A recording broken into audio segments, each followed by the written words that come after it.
ቅድም ስታወሩ በዓላትን በደመቀ ሁኔታ እንዲከበሩ አድርገናል ብላችኋል። ስለ አድዋ እናንሳ እንዴ።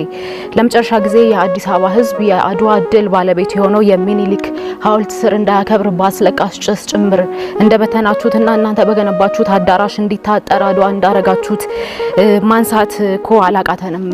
በምን ሞራል ነው እናንተ በዓላትን በደመቀ ሁኔታ እያስከበርን ነው የምትሉት ብለን እንጠይቃለን። ኢትዮጵያውያን በሀገራችን ውስጥ የበጎ እሴቶች ማጉያ ሊሆኑ የሚችሉ እሴቶቻችን ጠውልገዋል። በባህላችን ውስጥ አስነዋሪ የሚባሉት ጉዳዮች ለምሳሌ መዋሸት፣ ማጭበርበርን መልመድና ማዘውተር የመንግስት ባለስልጣናት ጭምር ባህሪያት ሆነዋል። ይህም ሀገርና ትውልድን ወደሚጎዳበት ደረጃ ደርሷል። ይህን አይነት ባህሪ ያላቸው ሰዎች ልክ እንደ ብልጽግና ባለስልጣናት ያሉት ሀገርን ሊመሩ ቀርቶ ለህዝባችን በተለይ ለወጣቱ ትውልድ የጥፋት እንጂ የመልካም ስነ ምግባር የመልካም ባህር መገንባት ምሳሌ ሊሆኑ አይችሉም። ይህንንም በተግባር በተደጋጋሚ አሳይተውናል። ብልጽግና በዚህ ተግባሩ ትውልድን ወደማንወጣው የባህል አዘቅት እየወሰደ ይገኛል። የአሁኑም ብቻ ሳይሆን የነገውንም ትውልድ ቀውስ ውስጥ እንዲኖር እያደረገው ነው። ለመሆኑ የነገው ትውልድስ ይመጣል?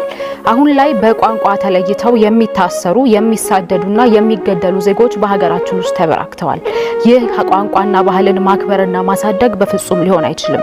ፖሊሲ ሌላ፣ መሬት ላይ ያለው ደግሞ በፍጹም ሌላ እንደሆነ አይተናል። ኢትዮጵያውያንም በተግባር ያዩት ሀቅ ነው።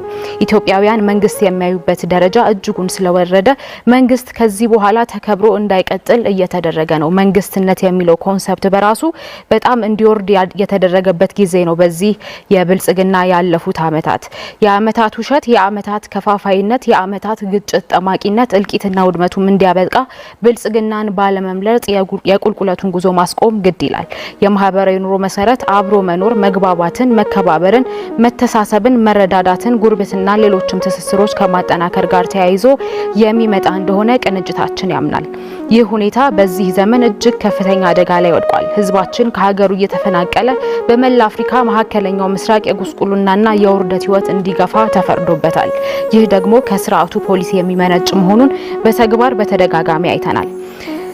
ስለዚህም አሁንም በዚህ መድረክ ላይ የቀረቡ ሀሳቦችን ብንመለከት ከባህል ማሳደግ፣ ከሃይማኖቶችን ማክበር እንዲሁ ደግሞ ከአጠቃላይ የቋንቋን ማሳደግ ጋር ያሉትን ብንመለከት ቅድም እንዳልኩት የፖሊሲውና አሁን ላይ ያለው ብልጽግና እየተገበረ ያለውና ወደፊትም ደግሞ ቢመረጥ ለመተግበር የሚያስበው ነገር የተለያዩ መሆናቸውን በተደጋጋሚ ያሳየ ክስተት እንደሆነ ተመልክተናል። ምናልባትም ዋን ማን ሩል የሚባለውን ነገር በኢትዮጵያ ውስጥ እያንሰራፋና የአንድ ሰው ንግግሮች ህግ እየሆኑ ያሉበት ነው። የኢትዮጵያውያን ድምጽን እናከብራለን፣ ይሄ የኢትዮጵያውያን ድምጽ መከበር አለበት በሚል በተደጋጋሚ ቅድም አንስተዋል የብልጽግና ፓርቲ ተወካዮች። ነገር ግን የህዝብ አትግደሉን፣ አታፈናቅሉን፣ በቋንቋችን አትከፋፍሉን፣ በጎሪጥ እንድንለያይ አታድርጉን የሚለው ድምጽ ለምንድን ነው የማይሰማው የሚለውን የኢትዮጵያ ህዝብ በራሱ እንዲጠይቅና ለዚህም ደግሞ መልሱን በካርዱ እንዲያወጣ እና እንዲመልስ እንፈልጋለን።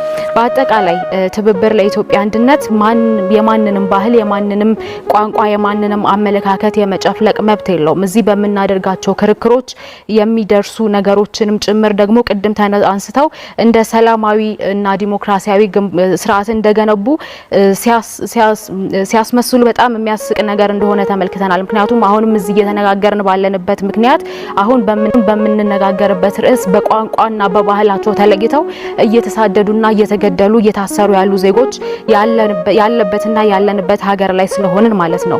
ቅንጅታችን እንደ ብልጽግና ምንም ነገር በማንንም ላይ ያለ ፍላጎትና ፈቃድ አይጭንም። ሆኖም በጋራ መመልከት ያሉብንን እሴቶችና ትውፊቶች ደግሞ እንደ ሀገር እንድንቀጥል አንድነታችንም ይበልጥ እንዲጠናከር ምክክር በማድረግ የምናስቀጥል ይሆናል።